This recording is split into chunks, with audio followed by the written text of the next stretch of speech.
E o Apocalipse trabalha nítida e claramente com um tema central, que é a vitória da igreja até que Cristo venha. A vitória de Cristo e da igreja. Então, nós estamos diante de um capítulo que começa visivelmente uma nova sessão. Até o capítulo 11, nós vimos aqui os 7 candeeiros, que são as 7 igrejas. Nós vimos também as 7 trombetas. Antes das 7 trombetas, vimos os 7 selos. E agora, por último, as 7 trombetas. Chegamos na 7ª trombeta. E agora, a partir do capítulo 12, nós veremos o desdobramento com alguns aprofundamentos da história, com algumas explicações, com algumas questões que estão sendo descortinadas de maneira mais profunda e clara. Por isso, vamos começar com a leitura deste capítulo. Diz assim: viu-se, então, um grande sinal no céu, uma mulher vestida do sol, com a lua debaixo dos pés, e uma coroa de 12 estrelas sobre a cabeça. Ela estava grávida e gritava com dores de parto, sofrendo intensamente para dar à luz. Viu-se também outro sinal no céu, um grande dragão vermelho com 7 cabeças e 10 chifres, e sobre as cabeças havia 7 coroas. Sua cauda arrastava a terça parte das estrelas do céu, lançando-as sobre a terra. E o dragão parou diante da mulher que estava para dar à luz, para devorar-lhe o filho assim que nascesse. Então ela deu à luz a um filho, um homem que dominará todas as nações com cetro de ferro. Seu filho foi arrebatado para Deus e para o seu trono.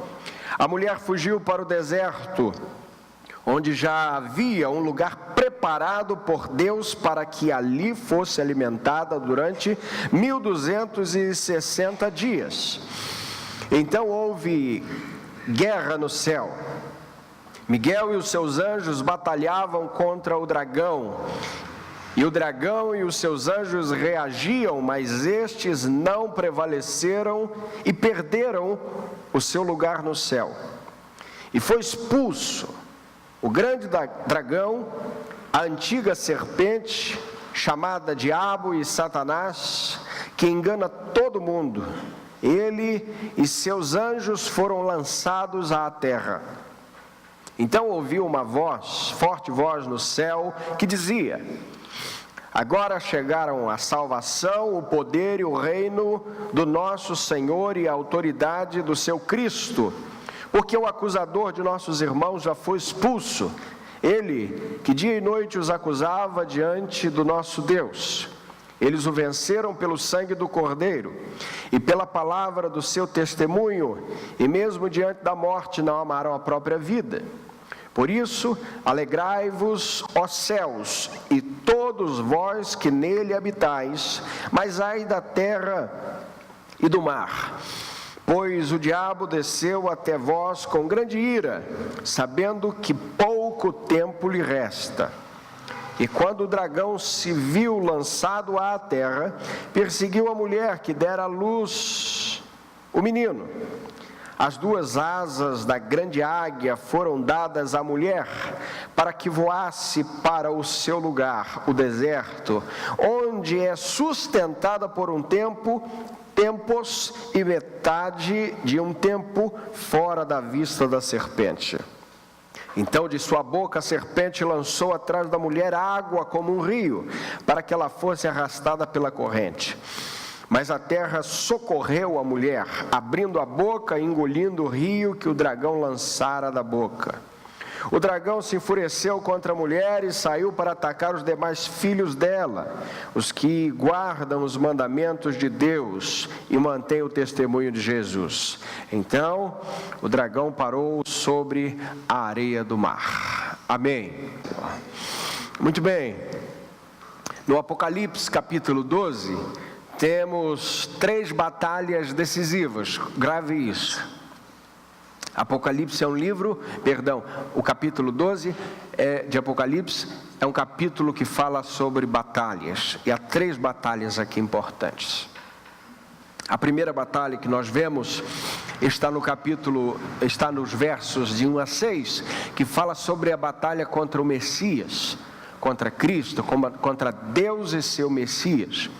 Dos versos 7 a 12, nós vemos uma batalha de Satanás contra o arcanjo Miguel, contra todas as miríades angelicais.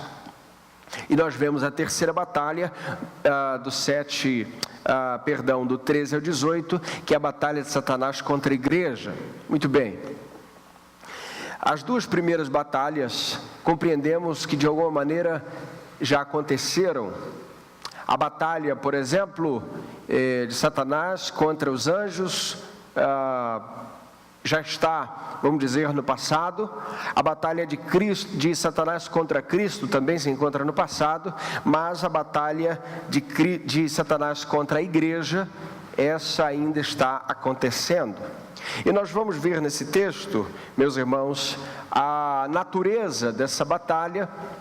Nós vamos ver aqui o processo dessas 3 guerras espirituais. É bom lembrar aquilo que Paulo disse aos Efésios, no capítulo 6, a partir do verso 10 ali, quando ele vai falar sobre a armadura da fé, e especificamente no verso 12 ele vai dizer que a nossa luta não é contra a carne, nem contra o sangue, mas contra os principados e potestades que operam nas regiões celestiais. Bem, e nós temos aqui a luta da mentira contra toda a verdade, ou seja, do pai da mentira contra toda a verdade. Em João capítulo 8, verso 44, João vai dizer que o diabo é o pai da mentira, mas Paulo, escrevendo à igreja, na pessoa do seu discípulo Timóteo, no capítulo 3, no verso 15, esse texto nos alcança, ele declara que a igreja é firmeza e coluna da verdade. Por isso é que a igreja se estabelece nesta batalha. É isso que é importante. Portanto, nós temos aqui 3 principais personagens no texto, que é a mulher, o filho da mulher e o dragão. Vamos repetir isso: a mulher, o filho da mulher e o dragão. Vejamos então a primeira luta, a primeira batalha que é travada, que é exatamente do dragão contra o Messias. Nós vemos nessa ordem aqui no capítulo 12. Leia comigo o verso 1. Viu-se então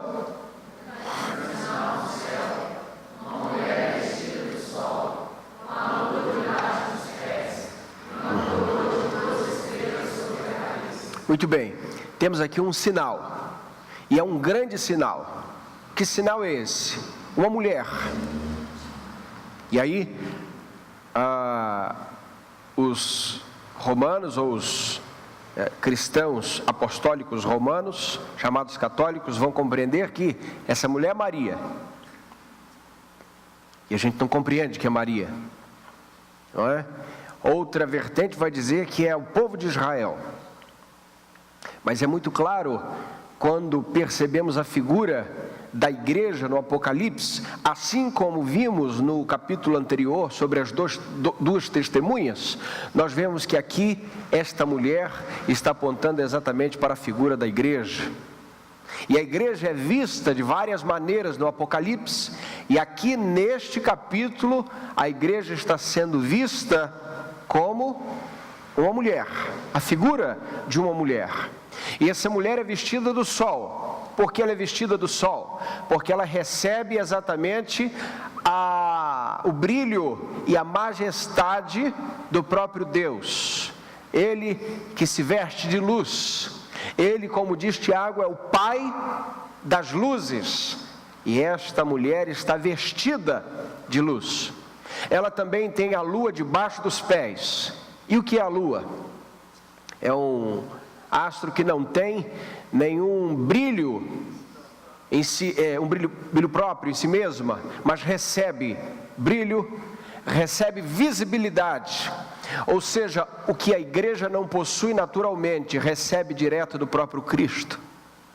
E nós vemos aqui as estrelas, as 12 estrelas na cabeça dessa mulher, que aponta, é claro, o número 12 para a completude da igreja, 12 patriarcas no Antigo Testamento e 12 apóstolos no Novo Testamento. Ou seja, a igreja sendo representada nas duas alianças. Compreenda que esse texto não pode dizer somente da igreja da antiga aliança, e não pode dizer somente da nova aliança, porque esse termo 12 estrelas aponta para a completude da igreja. Por isso, nós temos aqui essa mulher, embora não seja ainda o texto que fala sobre a luta contra ela, é importante saber desde já quem é essa mulher. E o texto no verso 2 diz que ela estava grávida e gritava com dores de parto, sofrendo intensamente para dar à luz. Nós vemos, meus irmãos, que o povo de Deus, a igreja de Cristo, o tempo todo foi perseguida. O tempo todo gritava com essas dores de parto para apresentar o Messias para o mundo e aqueles que não o conheciam. Compreenda, isso é importante. A igreja traz em seu seio, em seu bojo, a figura do Cristo homem, e é através do remanescente fiel, representado ali pela Maria. Aliás, no tempo de Maria tinha um remanescente pequenininho, o remanescente de Judá, que voltara do exílio babilônico e que havia subsistido geração após geração como num fio de esperança. Havia resistido o Império Babilônico, o Império Medo-Persa, o Império Grego, estava ali sob a batuta do Império Romano. E compreenda, este remanescente está vivo, está firme, ainda que poucos: Maria, José, Isabel, Zacarias, Simeão, Ana. No meio de uma grande turbulência, esses são os poucos vistos ali como remanescente fiel. E é desse remanescente, é desta mulher que grita com dores de parto, que está desde já pedindo para que o Pai cumpra essa promessa. É esta mulher que recebe, não a Maria, mas a igreja recebe o Cristo, e Cristo vem através desse remanescente fiel. E aí, o verso 3 nos apresenta outro sinal no céu. Qual é o primeiro sinal? A mulher. Segundo sinal, um grande dragão vermelho, com 7 cabeças e 10 chifres, e sobre a cabeça havia 7 coroas. Sua cauda arrastava a terça parte das estrelas do céu, lançando-as sobre a terra, e o dragão parou diante da mulher que estava para dar à luz, para devorar-lhe o filho assim que nascesse. Bem, nós temos aqui então a figura do inimigo da igreja, aquele que luta contra a igreja, aquele que é chamado aqui de dragão, de serpente, que tem a sua cor vermelha, que neste caso é a cor da ira, não é? É a cor da luta, é a cor do sangue, da guerra. E este dragão está sendo apresentado aqui com chifres. E ele tem chifre porque chifre na literatura apocalíptica tem a ver com sinal de reino e de autoridade sobre o mundo. Nós vemos nas figuras proféticas de Daniel, daqueles chifres que nascem naquelas cenas, todos os chifres representam o reino do mundo que estava para nascer. E aqui nós vemos a figura do chifre, não é? Que tem a ver com o poder de Satanás no mundo do pecado. Satanás não tem poder na igreja, mas age no mundo com poder, para que o mundo possa então lutar contra a igreja. E aqui, nós ainda temos ele sendo ornado com essas diademas, com essas coroas na cabeça, que tem a ver também com o sinal do seu reinado. É aqui que nós vemos, meus irmãos, a sua estratégia de arrastar outros anjos com ele. O texto diz que ele, mesmo que tenha chifres, mesmo que tenha essas cabeças, essa figura tão complicada, tem também uma cauda.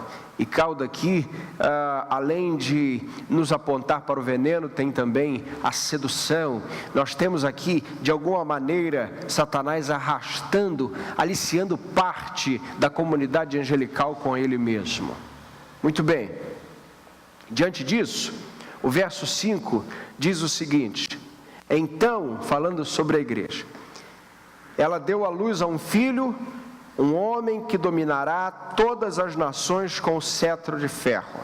Seu filho foi arrebatado para Deus e para seu trono. Fica claro que esse filho é o Senhor Jesus. Fica claro que é a encarnação de Cristo. Fica claro, meus irmãos, que é esse filho que nasce naquele momento de grande perseguição da igreja. E aqui é melhor, do povo de Deus. A igreja, como instituída por Jesus, viria após a sua ascensão. Cristo traz a igreja, traz o nome de igreja como realidade para seu povo, na verdade, incluindo os gentios. Este sinal, que é o sinal do Messias, é o sinal do Filho que nasce, porque encarnado teve de deixar a sua glória. Mas o texto do capítulo 5 é vamos dizer, um resumo de toda a obra de Cristo, porque ele diz de dar a luz ao Filho e depois ao mesmo tempo ele ser arrebatado para o trono de Deus. Ou seja, traz aqui a figura daquele que deixou a sua glória, mas daquele também que foi a recuperar a sua glória. Compreenda então que o capítulo 12, no verso 5, não nos mostra um Cristo que ficou no sofrimento. Importante isso. Quando nós olhamos para o sofrimento de Jesus na cruz, esse foi até um assunto nosso na escola de capacitação no último sábado, e foi muito interessante a gente falar sobre isso. Quando nós olhamos para o sofrimento de Jesus na cruz, nós vemos muita dor, muita agonia, suor transformado em sangue, saindo pelos poros. Humanamente, Jesus estava numa grande agonia, tá certo? E era de fato um sofrimento, não era uma cena, mas quando Jesus, ele ora: Pai, afasta de mim esse cálice, todavia não faça a minha, mas a tua vontade. Jesus não estava falando sobre o cálice da cruz, porque desde menino ele já estava sendo tornado ciente e consciente de que a morte e morte de cruz lhe seria o destino final de sua encarnação. Então ele não pede o Pai para livrá-lo da cruz. A agonia do filho não era o medo da cruz, compreenda, não era o medo dos pregos. A agonia do filho é porque se avizinhava a hora em que, em primeiro lugar, ele estava recebendo nele mesmo todos os pecados da humanidade. Esse é o cálice amargo, derramar o profano sobre o santo. O Filho eterno conhecer pecado por nós. E enquanto recebe esse pecado, ele bebe sozinho todo o cálice da ira do Pai contra o pecado e é abandonado na cruz. Compreenda, isso é importante. E é sustentado ali, é claro, pelo Espírito. Por isso, é que depois daquele momento, ele é ressuscitado. E tanto ele teve poder para ressuscitar, quanto o Espírito ressuscitou, quanto o Pai ressuscitou. Gálatas capítulo 1 vai dizer isso.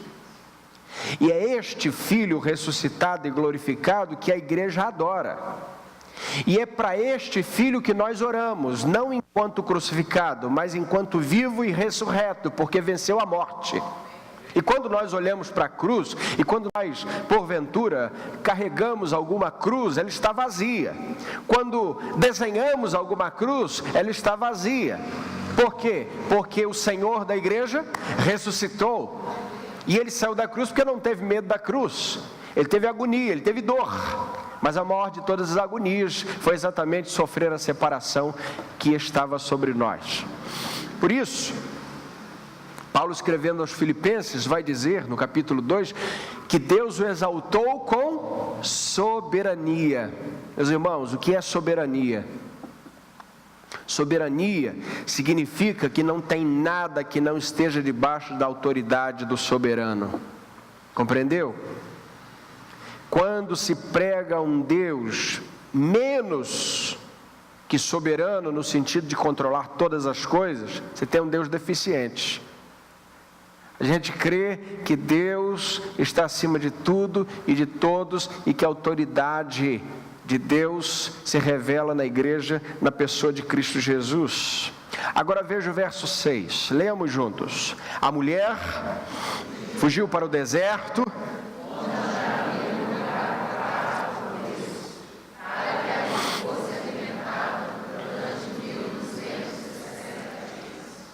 A mulher fugiu para o deserto. Mas ela não fugiu para um deserto assim, a esmo, de qualquer maneira. Ela foge para um lugar que Deus já havia preparado. Ora, Deus prepara então para esta mulher uma fuga no deserto. Sim. Deserto tem a conotação bíblica de passagem, não de moradia. O povo não morou no deserto, o povo passou pelo deserto. E Deus guardou o povo no deserto. Lembra disso? E os calçados não se gastavam, não envelheciam, as roupas não envelheciam. E eu imagino o senso de comunidade que existia ali, entre as gerações. Como é que se lavava a roupa, a gente não sabe. Mas o fato é que o povo aprendeu a ir passando roupa, calçado, e quanto é que calça os seus meninos? Não, tem uma havaiana boa aqui ainda para ele, e dá para o seu menino, e me dá essa de cá, e vamos que vamos. E não acabava, porque Deus, durante o dia, enviava uma nuvem, durante a noite, uma coluna de fogo, não só do calor, mas como sinal de direção e presença.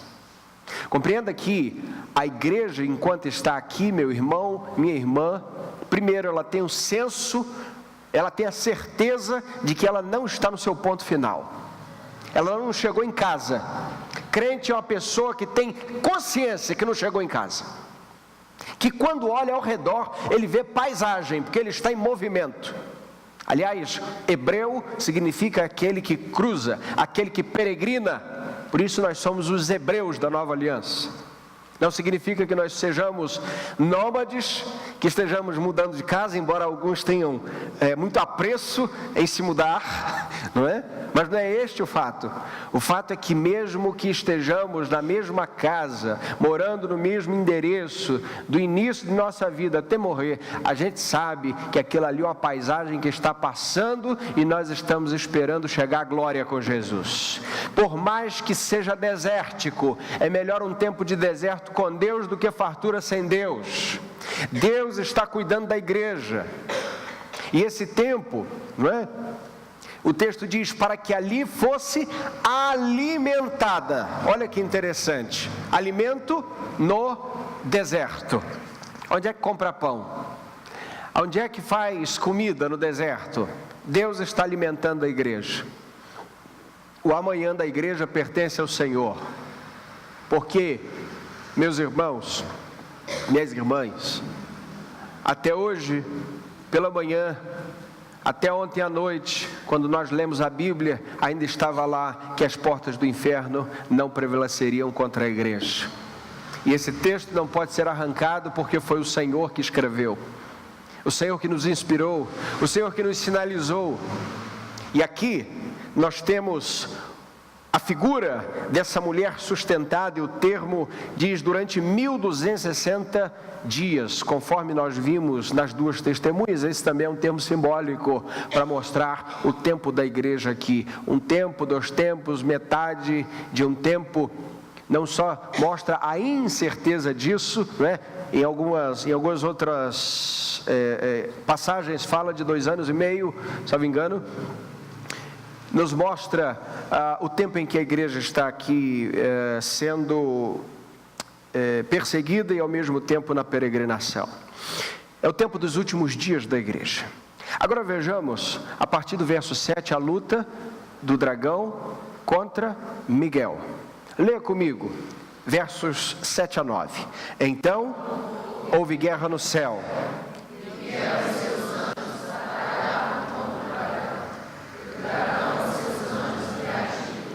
Mas estes não prevaleceram e perderam o seu lugar no céu. E foi expulso o grande dragão, a antiga serpente, chamada Diabo e Satanás, que engana todo mundo. Ele e seus anjos foram lançados na terra.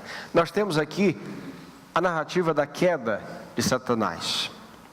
Vimos a rebelião de Lúcifer, que queria tomar o lugar de Deus. Vimos isso também com outras palavras em outros profetas, por exemplo, Ezequiel traz isso de outra maneira também. O fato é que, meus irmãos, nós estamos vendo que quando Satanás lutou para matar o menino, matar Cristo, matar o Messias, ele perdeu a batalha. Quando ele luta contra os anjos, ele perde a batalha. Qual é então a grande ira de Satanás contra a igreja? É que ele perdeu a posição que um dia os filhos de Deus hão de receber, ao lado de Jesus, reinando para sempre. E aqui percebemos que, embora todo o estereótipo desse dragão seja um estereótipo muito amedrontador, digamos assim visualmente, é um dragão grande, é vermelho, tem 7 cabeças, tem 10 chifres, ou 10 cabeças e 7 chifres, ou seja, essa figura toda, ainda assim, as batalhas da igreja não são perdidas. As batalhas que ele trava contra os exércitos de Deus são todas perdidas por ele. E dessa maneira nós percebemos uma coisa importante: quando o inimigo de nossa alma é lançado para longe da glória de Deus, assim como Adão e Eva também são lançados para longe da glória de Deus, isso nos dá uma grande esperança. Embora sejamos frutos da queda, isso nos mostra que Deus já aqui nos dá a certeza de que lá na glória não teremos de lutar mais contra a rebelião do pecado, porque ela já foi vencida. Aqui, em Cristo, mas na glória antes nos tempos eternos. Por isso, meus irmãos, é importante que a gente compreenda que na luta contra o pecado, vou usar um termo bem brasileiro, a gente tem que segurar as pontas. Sabe como? Não se entregar ao pecado, porque vale a pena lutar. Vale a pena lutar contra o pecado, primeiro porque Deus luta conosco, porque Ele nos deu o espírito de santidade. Segundo, que um dia essa luta vai terminar. E quando essa luta terminar, é claro, nós já estaremos no Senhor, sem precisar lutar essa batalha. Compreenda então que aqui o Senhor nos livrou do poder do pecado, mas lá Ele vai nos livrar, já nos livrou também da condenação do pecado, do poder do pecado, e lá nos livrará da presença completamente do pecado. Essa luta do inimigo contra Miguel e seus anjos, o resultado disso é visto em João capítulo 16, verso 11, quando o texto diz que o príncipe deste mundo já está condenado. E tem uma corrente, ainda que mínima, não muito divulgada, mas que diz que a gente precisa orar pelo diabo, porque vai que ele se arrepende, não é? Mas isso é de uma sandice, isso é de uma falta de lucidez absurda. O inimigo da alma do crente é Satanás, e para ele já não há nenhum tipo de justificação, porque o texto diz que ele já está condenado. Ele é o arqui-inimigo de Deus, tá certo? Só para que a gente compreenda. Aparece também a luta contra a igreja a partir do verso 13. Leia comigo 13, o 15, 16 e 17. Vamos juntos. E quando o dragão se viu lançado à terra, perseguiu a mulher que dera à luz o menino. Então de sua boca a serpente lançou atrás da mulher água como um rio, para que ela fosse arrastada pela corrente.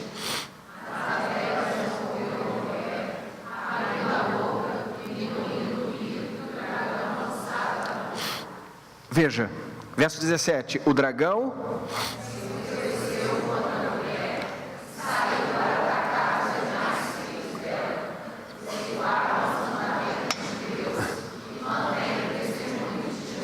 Note que aqui nós temos a visão clara de que esta mulher é a igreja. Veja, o dragão se enfureceu contra a mulher e saiu contra os demais filhos dela, quem são estes? Os que guardam os mandamentos de Deus e mantêm o testemunho de Jesus. Bem, quem é então que está aqui lutando contra a igreja? Aquele que persegue a igreja.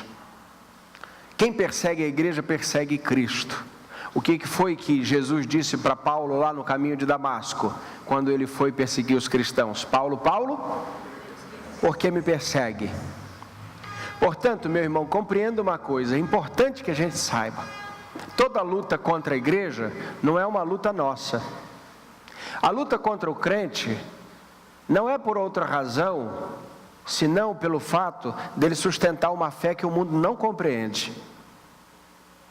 Veja, as lutas que nós estamos sujeitos, que nós estamos passando, é uma luta, ou são lutas, que derivam da nossa condição de fé, que nos foi dada. O dragão se enfurece contra aqueles que guardam os mandamentos de Deus, o testemunho de Jesus. E aqui, é importante que a gente entenda, queridos, que essa batalha não é uma batalha mais nossa. Por isso, trazendo bem para a nossa prática, quando alguém lhe ofende como um cristão, não está ofendendo a você, está ofendendo ao Senhor que você serve. Porque nós somos só embaixadores enviados do Senhor. Nós representamos um reino. Paulo vai dizer isso na segunda carta de Paulo aos Coríntios, no capítulo 5, no verso 20. E quando nós representamos esse reino e somos escorraçados de volta, isso não tem a ver conosco, tem a ver com a bandeira que nós ostentamos, com o estandarte que carregamos, com as vestes brancas que vestimos. Por isso não nos cabe olhar para o nosso próximo e ter ira dele, compreende? Porque senão neste momento a gente já perdeu a batalha. Porque quando nós somos afrontados, quando nós somos envergonhados, quando nós somos caluniados, quando a igreja é difamada, nada disso tem a ver conosco, tem a ver com o nome que a gente carrega. Porque se nós fôssemos do mundo, o mundo não nos odiaria. Mas porque nós somos de Cristo, nós somos alvos de zombaria, nós somos alvos de ódio do mundo. E aí compreenda que nós, por mais que sejamos bem educados, que sejamos bons vizinhos, que sejamos bons pais, que sejamos bons parentes, tentemos conviver da melhor maneira, em algum momento, em algum ponto da história, a gente vai compreender que nós não conseguimos ter comunhão com o todo, porque conforme nós vimos na questão do deserto, o nosso lugar não é aqui. Logo, nós não pertencemos a este reino, então nós não falamos a mesma linguagem o tempo todo. O verso 10 diz o seguinte: então ouvi uma forte voz no céu que dizia: agora chegaram a salvação, o poder e o reino do nosso Senhor e a autoridade do seu Cristo, porque o acusador de nossos irmãos foi expulso, Ele que dia e noite os acusava diante do nosso Senhor. Aqui eu tenho uma proclamação. E o que é proclamar, gente? Proclamar é uma coisa, é anunciar uma coisa nova. Por exemplo, proclamação da República. Nós não temos um dia da proclamação da República? Temos ou não temos? Temos. A gente não faz disso um feriado? Não é bom lembrar disso? Proclamou a República. E quando é que não a República, mas o reino dos céus foi proclamado, quando é que nós tivemos os nossos grilhões quebrados? Quando a proclamação do Senhor está consumado lá na cruz, nos alcançou. Quando o Senhor, desde a eternidade passada, já mostrou que diante dele não prosperam os inimigos, por isso ele baniu Satanás. Então nós temos essa proclamação e nós temos essa boa notícia. E chegamos então no verso que é o verso chave do texto. Eu gostaria que lêssemos porque ele nos dá uma visão muito importante e profunda do que está acontecendo aqui. Lemos juntos o verso 11. Eles o venceram pelo sangue do Cordeiro e pela palavra do seu testemunho, e mesmo diante da morte, não amaram a própria vida. Compreende então, nós estamos falando da luta do inimigo, de Satanás, contra a igreja. De que maneira a igreja vence então o inimigo? Vamos refletir sobre isso. Em primeiro lugar, a garantia do sangue do Cordeiro. Vamos repetir juntos. Pelo sangue do Cordeiro. Uma vez mais. Pelo sangue do Cordeiro. Qual é a garantia? O sangue do Cordeiro. Foi por Cristo que recebemos a nossa redenção. A Bíblia diz, meus irmãos, 1 João capítulo 3, verso 8. Foi para isso que o Filho de Deus se manifestou. Para quê? Para destruir as obras do diabo. Qual é a garantia de que nós como igreja venceremos? O sangue do Cordeiro. Por que o sangue do Cordeiro valeu? Porque o Cordeiro ressuscitou no terceiro dia. Porque se não tivesse ressuscitado, o Pai não teria recebido o sacrifício. E se o Pai não tivesse recebido o sacrifício, nós precisaríamos continuar sacrificando. E porque nós não precisamos mais sacrificar, é sinal de que o nosso pecado está perdoado pelo sangue de Jesus. E se é o sangue de Jesus que nos purifica de todo pecado, ele é o antídoto contra o pecado e contra o causador do pecado, que é Satanás. Por isso é importante que a gente entenda que nós vencemos e nós venceremos, não só vencemos, mas venceremos pelo sangue do Cordeiro. É por isso que Efésios capítulo 1, verso 7 vai dizer que nele que temos a redenção dos nossos pecados. É nesse sangue. Pedro também escrevendo a primeira carta, no capítulo 1, no verso 19, ele diz: nós fomos resgatados pelo precioso sangue, como de um cordeiro sem mancha, sem defeito, que é o sangue de Cristo Jesus. Mas a igreja, além do sangue de Cristo, ela também vence o inimigo pelo quê? Veja aí. Pela palavra do seu testemunho. Pela palavra do seu testemunho. A igreja testemunha de quê, meus irmãos? Vou dizer o seguinte: o que é testemunho? Às vezes as pessoas chamam as outras para ouvir um testemunho do ex-drogado, do ex-viciado, de algum ex, o que não é ruim. Mas veja, testemunho não é o que aconteceu com você. Testemunho do crente que eu estou falando. Testemunho é o que aconteceu na cruz e no túmulo vazio.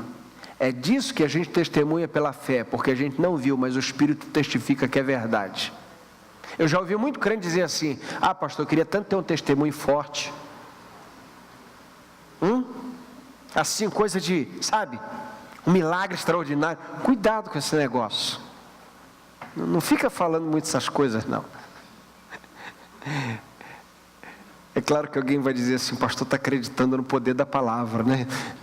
Muita calma, não é isso que eu estou dizendo também, não. Estou falando para você não ficar falando bobagem, só isso.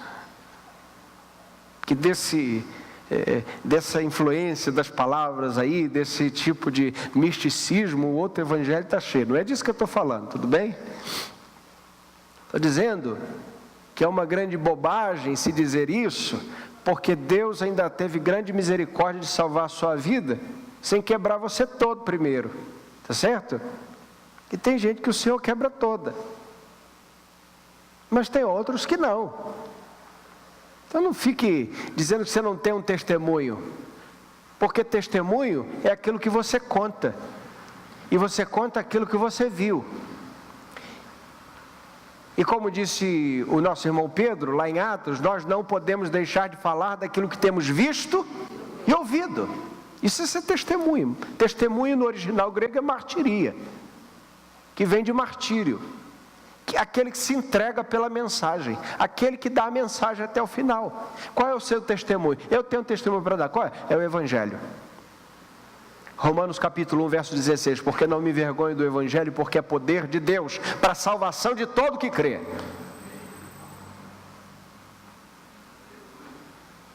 Pela palavra do testemunho. Como é que a igreja persevera até o final, meus irmãos? Testemunhando. Pelo poder desse testemunho, pela palavra do testemunho. E nós vamos então proclamando, pregando o Evangelho. Todo mundo então tem um testemunho forte para contar. E eu gosto muito quando alguém vai ser, alguém que foi convidado para ouvir um testemunho de um ex isso, ex aquilo, e a pessoa começa dizendo o seguinte: bom, o que aconteceu comigo foi isso, isso e isso, Jesus me resgatou, mas eu quero mesmo falar do Evangelho. A pessoa começa a pregar o Evangelho. Esse é o melhor testemunho. E ela pode, é claro, trazer a sua palavra, a sua vida, como uma ilustração desse testemunho, como Deus é poderoso. Isso enche os outros corações de grande esperança, não é verdade? Não tem pecado nenhum nisso. Mas fazer da própria história o centro da sua mensagem, isso é algo que com o passar do tempo vai perdendo sentido. Porque à medida que você conta a sua própria história, uma hora ela vai cair no vazio. Uma hora nem você mesmo vai sentir o poder do que você está falando, a influência do que você está dizendo. Estou dizendo assim, o calor da história. Muita coisa você vai esquecendo, mas o Evangelho não. O Evangelho você prega hoje, você prega o mesmo Evangelho daqui a 10 anos, e daqui a 10 anos você já o pregou 100 vezes, e você continua pregando o mesmo Evangelho, com o mesmo Espírito, com a mesma alegria. Meus irmãos, isso é extraordinário. O Evangelho, a palavra do testemunho, tem algo que a gente não consegue explicar. Eu preguei a primeira vez, tinha 12 anos de idade, botava um caixote para eu pregar, só tinha cabeça e joelho.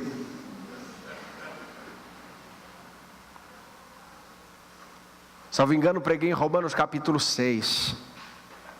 Preguei por exaustivos 5 minutos. Transpirava as bicas. E depois dali fui pregando e continuei pregando e pregando. O fato é que todas as vezes que eu prego textos que já preguei, que já li, que já reli, que já ministrei, todas as vezes o coração arde e parece-me a primeira vez a pregá-lo. Por quê? Porque é o poder do Evangelho que está ali. Porque nada nos traz mais impacto de saber que nós temos uma escritura em mãos que não foi por vontade humana produzida, mas pelo Espírito de Deus. E que aquilo que eu digo não é fruto da minha imaginação, mas é a interpretação que vem do alto. Isso é extraordinário. Como é que a igreja vence o mundo? Como é que a igreja vence Satanás?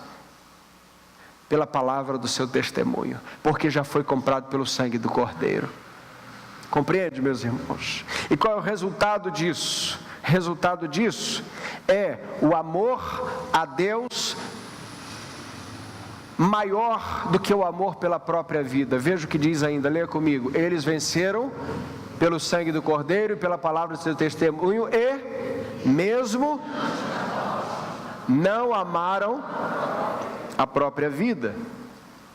Nós vemos aqui então que o amor a Deus se mostra para nós mais precioso do que a própria vida. Em nada tenho a minha vida como preciosa, desde que cumpra a minha carreira, disse o Paulo. Nós não podemos, meus irmãos, colocar a nossa vida acima do amor de Deus, embora isso seja algo muito difícil para nós, compreende? Agora veja, isso não nos é impossível, porque quando alguém amarra uma bomba no corpo e vai para o meio de uma cidade e aperta um botão e explode a si mesmo, ele não amou a própria vida, ele acreditou mais na mensagem que ele estava carregando do que a própria vida. Ele creu mais na promessa que ele recebeu, embora essa promessa não seja verdade. Portanto, nós precisamos pedir ao Espírito Santo que ministre sobre nós o que ministrou para o Paulo, para o nosso irmão apóstolo Paulo, quando ele disse: a minha vida não deve ser preciosa, porque não é. Eu não tenho a minha vida como preciosa. O resultado, então, de ser lavado pelo sangue do Cordeiro e de proclamar a mensagem do Cordeiro, da sua palavra, e de testemunhar, é amar a Deus acima de tudo, até a própria vida. Por isso, verso 12: alegrai-vos, ó céus, e todos vós que neles habitais, mas ai da terra e do mar, pois o diabo desceu até vós com grande ira. Agora leia comigo o final: sabendo que pouco tempo lhe resta. Sabendo que pouco tempo lhe resta. Veja então, ele foi banido do céu e pouco tempo lhe resta, por isso ele está feroz. Pouco tempo. Agora deixa eu falar um pouco sobre isso, isso é importante.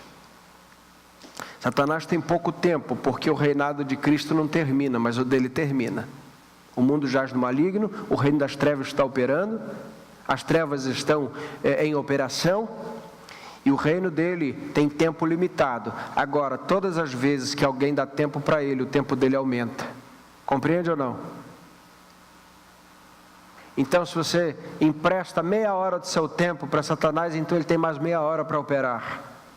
Se todos os crentes taparem todas as brechas, se todos os santos do mundo derem todo o seu tempo e todos os seus horários para o Senhor, dedicarem tempo de oração, de pensar nas coisas que são do alto, de ocupar sua boca com louvores, de tomar decisões que glorifiquem a Deus, se cada um dedicar todo o tempo, toda a vida, então de nada ou nada de nós sobrará de tempo para o inimigo, e ele terá ainda menos tempo. Compreende ou não?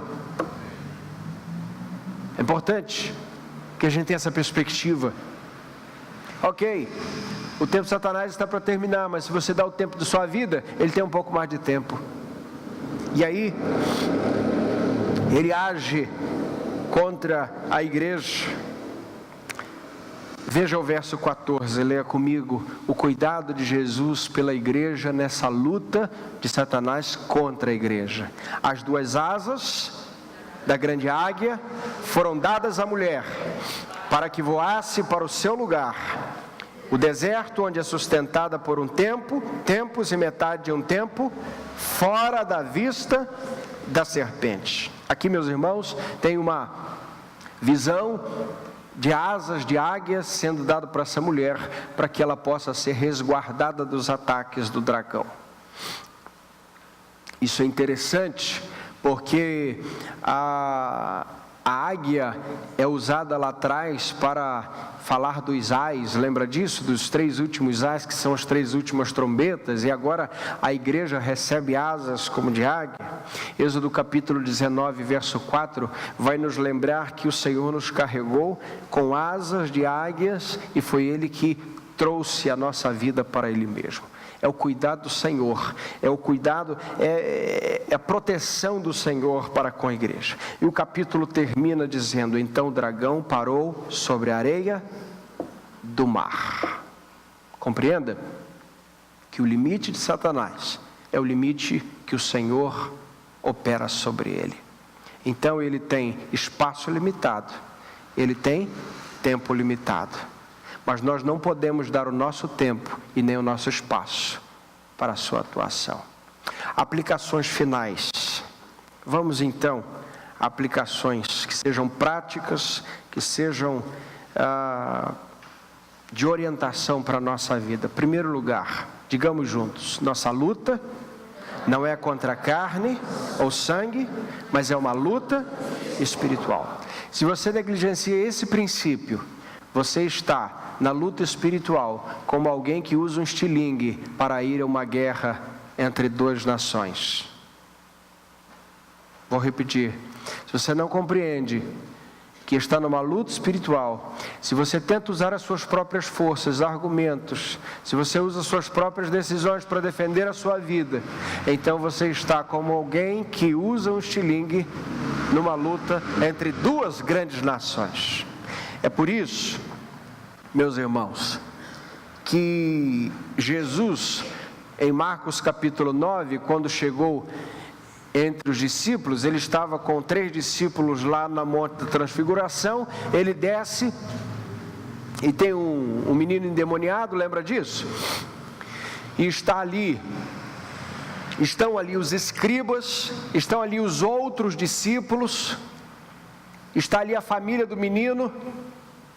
E aí, quando Jesus chega, ele ouve um burburinho. Qual é a pergunta de Jesus?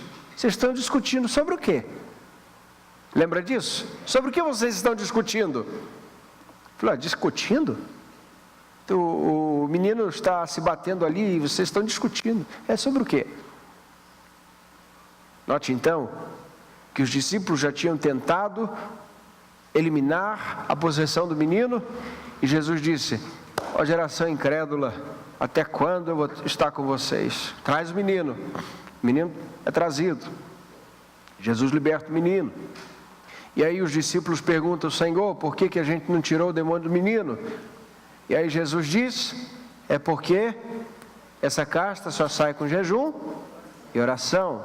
No original ali, é muito certo que não está uma espécie de demônio, compreenda, uma espécie mais elevada, hierarquia X ou Y. Não, a ideia é que este tipo de situação se resolve em comunhão profunda com o Pai. Tudo bem? Isso é importante. Jesus está dizendo: vocês não estão pegando nas armas corretas. Vocês certamente estão perguntando aos escribas lá, discutindo com os escribas, coisas religiosas, quem está certo, quem não está, enquanto o menino está aqui. Se vocês tivessem lutado com as armas certas, vocês teriam, da mesma maneira que eu, orado sobre o menino com poder. Por isso a nossa luta não é contra a carne nem contra o sangue, mas é uma luta espiritual. Tem coisa que você precisa ao médico, tá certo? Ele vai resolver. Mas tem coisa que só Jesus. Jesus cura a enfermidade? Cura. Jesus cura. Mas você vai ao médico e não é pecado. Mas tem coisa que você vai a qualquer lugar e não vai resolver se você não for Jesus. Segundo, nossa vitória não está em nossa própria condição de luta, mas no sangue de Cristo. Leamos mais uma vez o verso 11. O texto diz: eles venceram pelo sangue do Cordeiro e pela palavra do seu testemunho, e mesmo diante da morte não amaram a própria vida. A nossa vitória não está na nossa condição. Meu irmão, olhe para você no espelho e você vai ver o seguinte: eu já estou fadado a fracassar numa luta como essa, porque é desigual. Eu lutar contra as hostes do inimigo, lutar contra as hostes espirituais, ter uma batalha espiritual, na minha própria condição, não tenho como. Eu sou matéria, eu estou aqui lutando contra coisas invisíveis, como posso? Impossível. Mas note que a nossa vitória não está nas nossas condições de luta, está naquele que nos equipa para a batalha. É por isso que Paulo vai nos instar para que tomemos as armadura espiritual, e armadura espiritual mesmo, porque não dá para lutar em espírito sem armadura espiritual. Não se vence a batalha somente lendo o livro. Não se vence a batalha somente fazendo coisas que todo mundo faz. Porque ler livro e até a Bíblia, permita-me o parêntese, tem muita gente que lê, Muita gente que lê. Inclusive tem comentaristas bíblicos que descrevem sobre a Bíblia, mas não creem na Bíblia. Sabe como? Tem gente que prega a Bíblia, mas não crê na Bíblia, porque viu na piedade fonte de lucro. Então compreenda que não é só ler a Bíblia, é que a Bíblia esteja como você primeiro, como espada cortante, para que depois você a use. Para que essa espada que discerne entre juntas e medulas tenha cortado você todo primeiro, para que depois você a use. Terceiro, a atuação do inimigo está limitada ao tempo, mas a de Cristo não. Isso é esperança para nós. O inimigo tem um tempo.